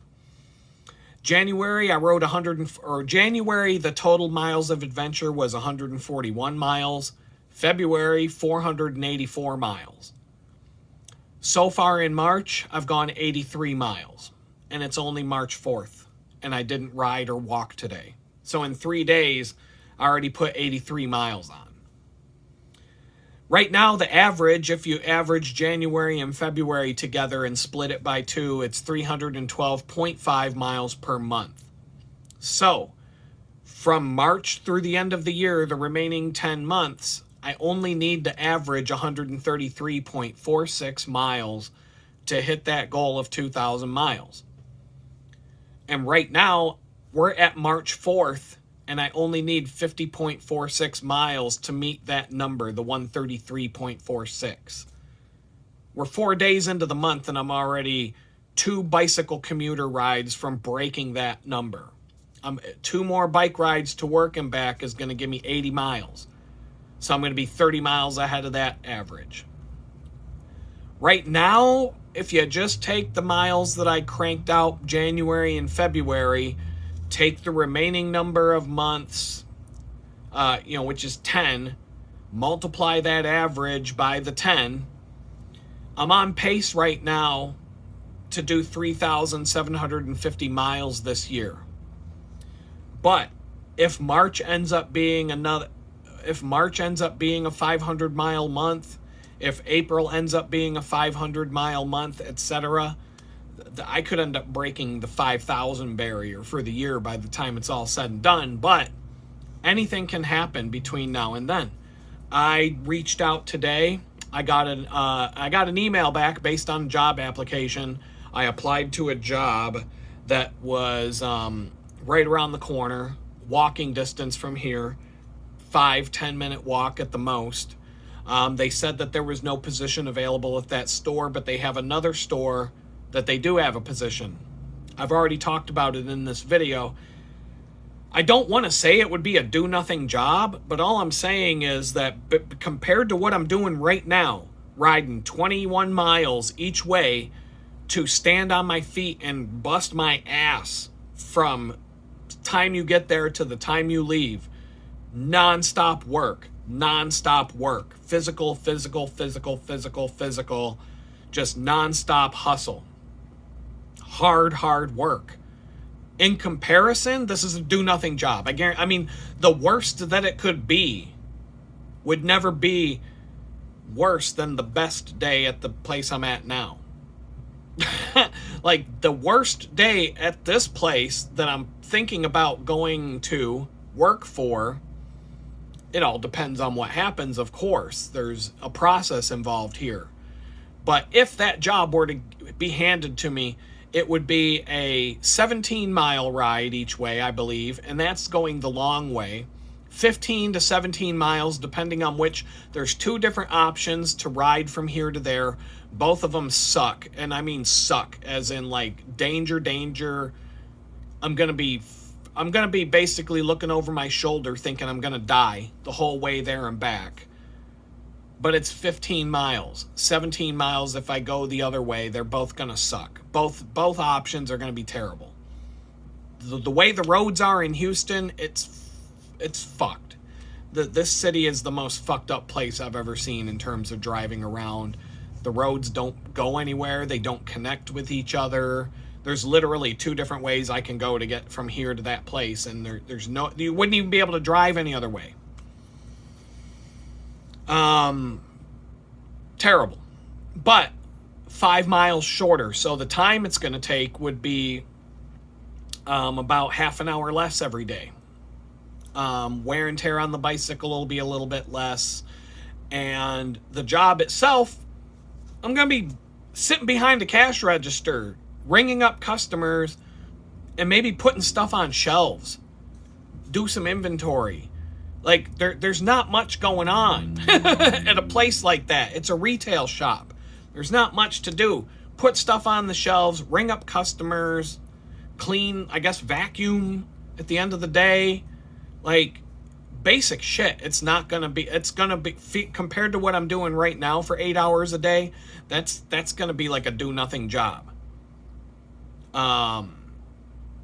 Whatever. If I got offered the job, I'll work it in. I'll see what I can do. I'll see if I can make it work. Maybe I go to the bakery once a week and work at that place 2 days a week or 3, or whatever the case may be, until something better comes along that I can walk to or get more money at or more hours, or maybe a big boy professional job making 6 figures comes my way. Somebody left a comment about how with your computer skills you could make $60,000 a year. Yeah, no, I was making $150,000 a year before the FBI drove a tank into my house. And every job that I interview for right now, with the same job title and the same line of work that I was doing before I got arrested, the minimum that they're paying people is $120,000 a year, and the maximum is somewhere around $230,000 a year for the same work. So yeah, no, I can definitely make $60,000 a year if I get a job doing what I was doing before. If somehow that happens, which I don't know if that's what God wants me to do, to be honest, because I'm not. It doesn't feel like He's helping me out in that side of the fence. But if something like that were to happen, I'd be making so much money on my first paycheck that I would be able to pay off all. I'd be able to get a car on my first paycheck, pay my rent and all of my living expenses for the next 2 months, and then my next 4 or 5 paychecks are going straight into the bank, And I wouldn't even really plan on spending more than I'm spending. All I would do is save up money to go get a better place. Maybe get a car and pay it off. Like take out a car loan for a decent car and then pay so much money every month that I pay it off in 6 months. Like I could do something ridiculous like that. I mean, there's a lot of different ways it could go. But until that magical day happens, no, I'm making like 25 grand a year and I'm struggling to do it. So, I mean, anything can happen.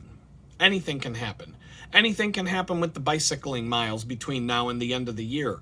If I get a job like that I can commute to and I can afford to buy a car right away within the first week or two, if I can afford to buy a car right off the bat like that, go to this and drive to a job that I have to go to 5 days a week and then do my freelance work on top of that and also these other things I'm working on, I'm not going to have a lot of time to go on bike rides. And at that point, bicycle riding is going to be for fun and not for necessity.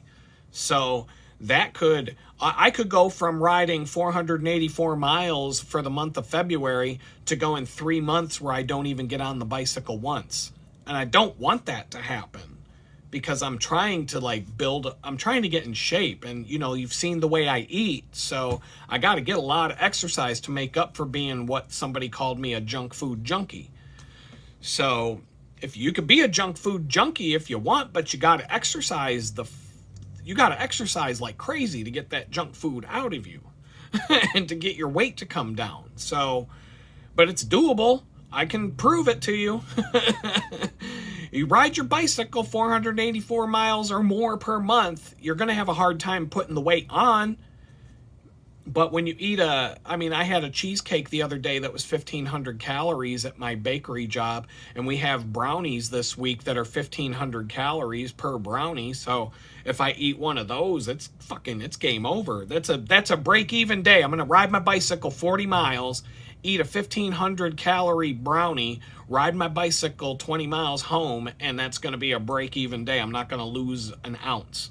I'll be lucky to break even after that. But you're going to put a 1,500 calorie delicious big thick big ass brownie in front of me and say, here, eat this. I'm not going to I'm going to be like, oh, don't twist my arm. Here we go. So it is what it is. It's going to have, but getting a job in a retail shop, I'm not going to be, if I ride my bike 15 miles each way to get to the retail store and there's no 2,000 calorie cookie sitting in front of me, then that's going to actually help my weight loss goals right there. So, there's probably something bad to eat in the plaza where the store is, but I'm probably not going to be eating 1,500 calories of nothing but sugar. We'll see how it goes. Let's see. The bike tires. Since we're on the bicycle topic, I've rode a bicycle. I looked this up. I've gone 1,139 miles. Actually, no, more than that. As of last Sunday. So add 40 miles to that. So 11, 40, 50, 60, 70. So I've gone about 1,180 miles on a bicycle since the day I moved to Texas. And at 1,139 miles the day I moved to Texas, my front tire blew out.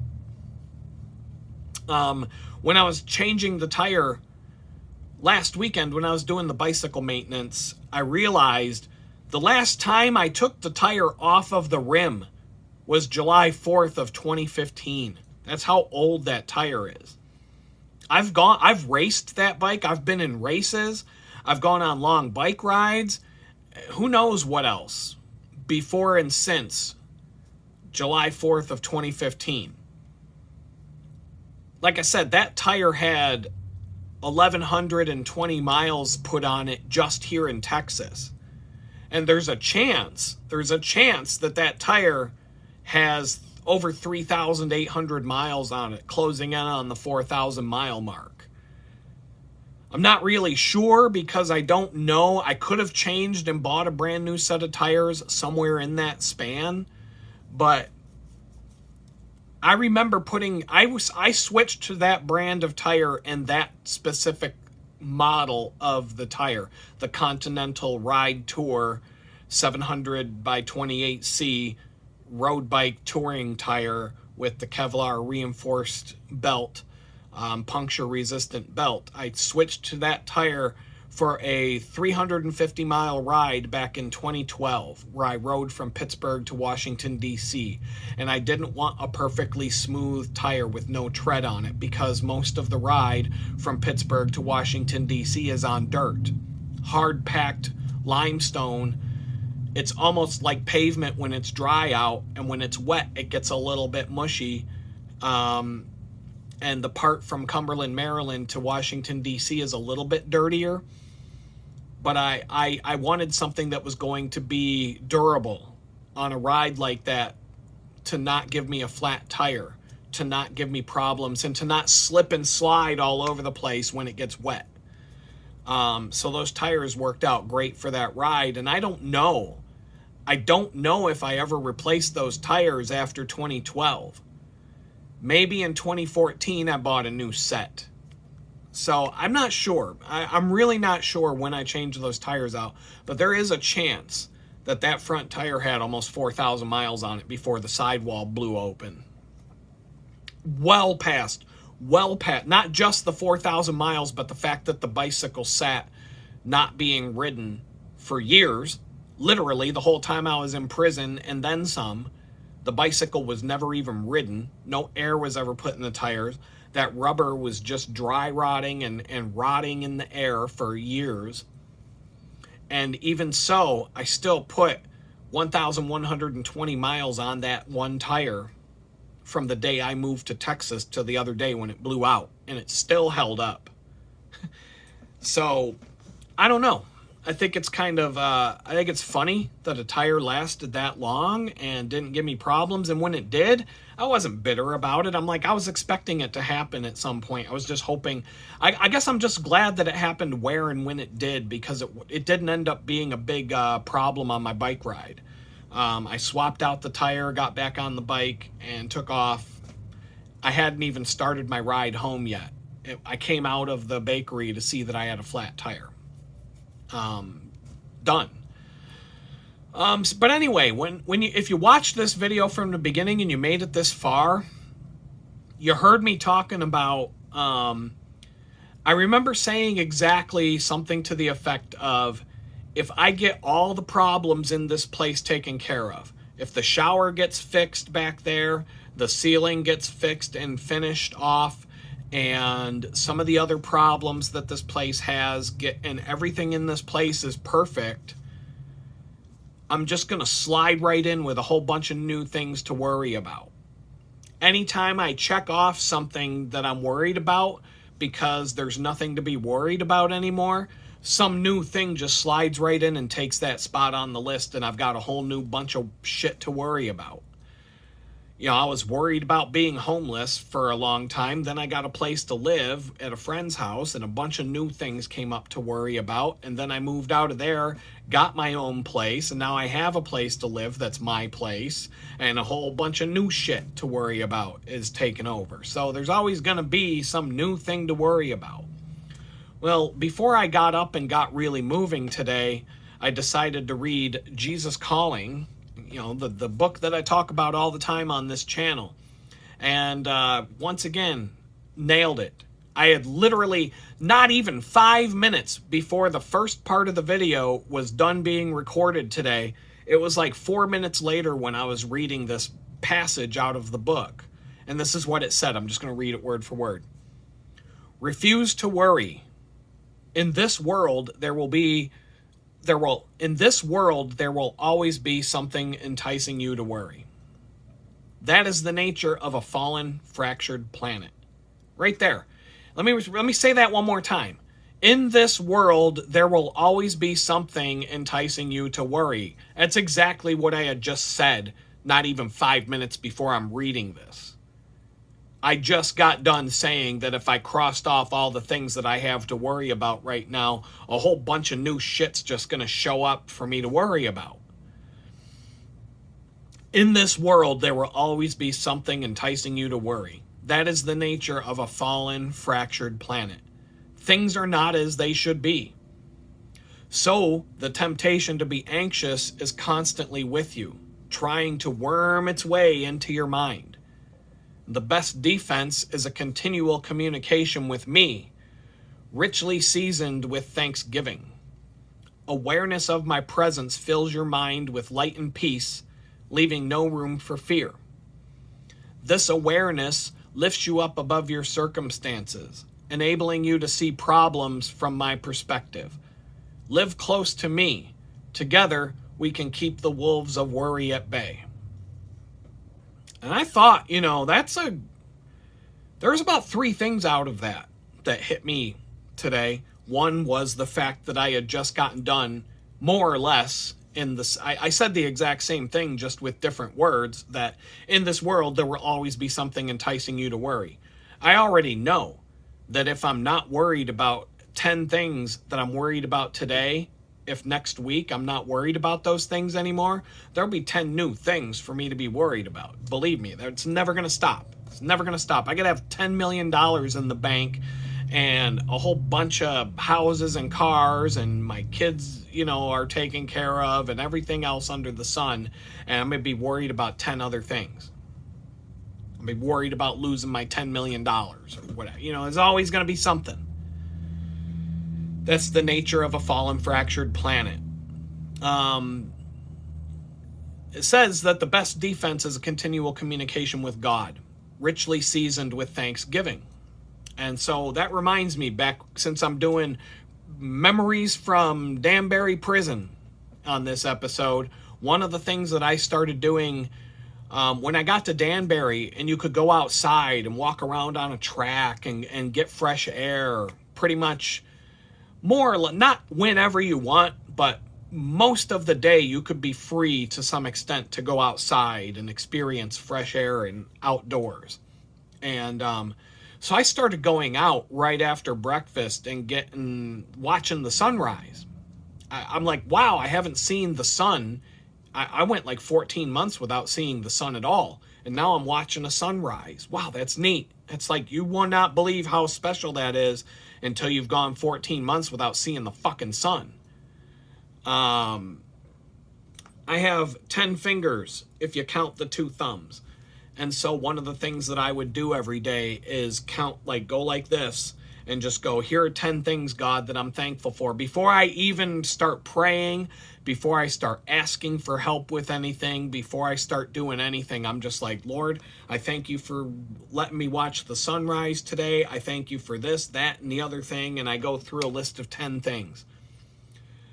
It could be the same 10 things 10 days in a row, but then something new comes along and I'm thankful for that. I was in a fight to get some of my time off credit, and I had to fight with the prison ward, prison manager or whatever the fuck it was, to get them to credit my time that I was supposed to get out earlier.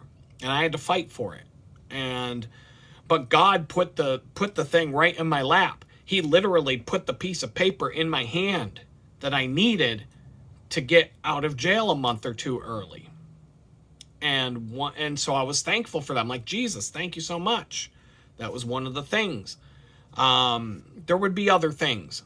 Sometimes someone would put money on my commissary and I'd be able to eat a chi-chi for a few days. I'd have money. I'd have a week's worth of chi-chis, spread it out over 2 weeks by not eating one every day.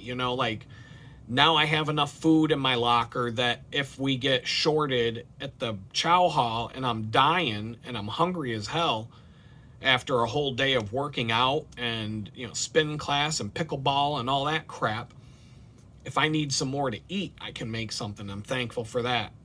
Books. Sometimes I was just thankful to have a book in my hand. Lots of things to be thankful for, and I would always start out my day with just going through the list, 10 things. If you can't come up with 10 things to be thankful for, then you're obviously, you got some problems. Because even in the worst hellhole on earth, which is prison, hell on earth, even in the middle of hell on earth, you can come up with something to be thankful for. I did every day, and it would change the whole, it would shift the whole tone of the day if I could just say thank you to God early in the morning like that, and just, flip the script a little bit, and then the rest of the day always seemed to go better because I'm coming at it from a place of being thankful instead of a place of being bitter and angry. And believe me, I had plenty to be bitter and angry about. The federal government put me in prison for almost 2 years for some fucking Twitter posts. I got plenty to be bitter about at the end of the day. There's child molesters who spent less time in jail than the guy who said mean shit on social media. There's people that have killed other people. I shared a jail cell with a guy who killed someone. He got 14 months in jail. I got 24 months. Think about that. Let that sink in. Kill somebody, get 14 months. Say some mean shit on social media, 24 months. Where's the justice there? There's not. There's no justice there. Okay? Either the guy who killed somebody didn't get enough time, or the guy who said mean shit got too much time, but there's no justice anywhere in that fucking equation. But anyway, here the related scripture to this is Luke chapter 12 verses 25 through 26. Here's the New Living Translation version of that. Can all your worries add a single moment to your life? And if worry can't accomplish a little thing like that, what's the use of worrying over bigger things? Being worried about anything will do absolutely nothing about the thing that you're worried about. So it's kind of like you got to trick yourself into not being worried. And I go through this. I'm on a cycle of I get worried about something, and I'm like, fuck it. Not worried anymore. There's nothing I can do. I've done what I can do. If there's anything that's in my power to do, I'll do it to try and stave off whatever it is that I'm worried about. But other than that, it's out of my control. I told you in the last couple of videos, money got real tight. Real tight. I have a goal to have 2 months rent in my bank account at all times and pretend that that's zero. Well, shit dropped. As soon as I paid rent this month, it dropped. Well, I'm not there yet, but after I sent out an invoice this month, or at the end of on the very last day of the month, I'm getting my paycheck from the bakery, and I've got, the YouTube money and some other stuff rolling in. Not a lot, but the money's going right back in the bank. I'm going to have more than 2 times the rent. Probably by the middle of March, I'll have the money back in my account, and it'll actually be up maybe 3 months rent sitting in the account. Now, I am going to have to go grocery shopping. I'm going to have to get some stuff for the bicycles. I'm going to have to get some stuff for the apartment, tiny house, whatever we're calling it. I want to get some stuff so that I can make my own cold brew coffee and get my coffee costs down and have better coffee. Accomplish 2 birds with 1 stone there. So that will eat up some of that money, but I also have between now and the end of March to earn more. So maybe I can get to the point where I can say, okay, my goal now is to always have 3 months of rent in my account and treat that as if it's zero. So if I get to that point, maybe another month goes by, whatever, then I go out and buy a car. All of a sudden, boom, I'm going to take a big hit. If I get myself a car, I'm going to that's all going to get thrown out the window, and I'm going to be right back to being broke. So it's a game. It's like a game I'm playing, but I was a little bit worried when I saw that my bank account dipped, and then I had to go grocery shopping, and then I had to buy some parts for my bike that are actually needed. I bought a new set of tires, because I don't have any tires, and tires are something you need to have sitting off to the side. If you ride a bike as much as I do, you need a set of tires off to the side ready to be put on. So that's going to be done. They're going to be here in the next week or so. And brake pads. Got to be able to stop. Got to be able to stop. That's a safety issue. So I needed brake pads. They're not super expensive. They're not dirt cheap, but they're, you know, I don't know, maybe 30 bucks for 2 pair. I don't remember. 12, something like that with tax and everything. So, you know, I'm getting nickeled and dimed. And but I'm trying not to spend money, especially when the money's low right now. But I did my account balances today, and I went through and just calculated everything like I try to do once a week. And at the end of it, I was sitting back and I'm like, you know, everything's going to be all right. Everything's looking like it's going to fall into place for the month. And I'm only 4 days into the month. By the time the end of the month gets here, I might be better off than I was at the end of February, by the end of March. So everything I was worried about didn't come to pass. And now I'm not worried about it anymore. So a whole bunch of new stuff came in and I'm worried about all that instead. And so this is just the constant thing that you do as a human being. But 1 Thessalonians chapter 5, 16 through 18, also the New Living Translation says, always be joyful, never stop praying, be thankful in all circumstances, for this is God's will for you who belong to Christ Jesus.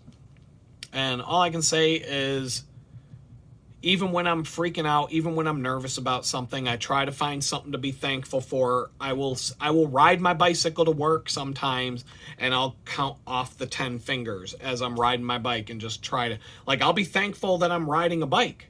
Number 1, thankful that it's not raining. Number 2, I might be thankful for 5 different things just for the bike ride. Thankful that you got a job for me to ride to. Thankful for that. Thankful that the people that I'm working with aren't a bunch of douchebags. They're all pretty cool and they're nice and I like all of them. I might have had like 1/100th of a beef with somebody a couple of times there, but I'd never had like even a full unit of beef with anybody there. And even if they did have like a 1/100th of a beef with somebody, it went away by the end of the day. And I mean, it's a high stress thing. So I'm sure people have had I'm sure people have had micro beefs with me as well. And then at the end of the day, we're like, oh, fuck it. We all get along. So that's about as good as you can ask for with a job. And I'm thankful for that. I'm thankful for all kinds of stuff. I'm thankful for the YouTube channel and for you guys who made it this far. We're closing in with this video is going to be over an hour. You're probably going to have to watch a bunch of commercials. And we're just going to wrap it up with that. And I'll see you in a couple days. Peace out.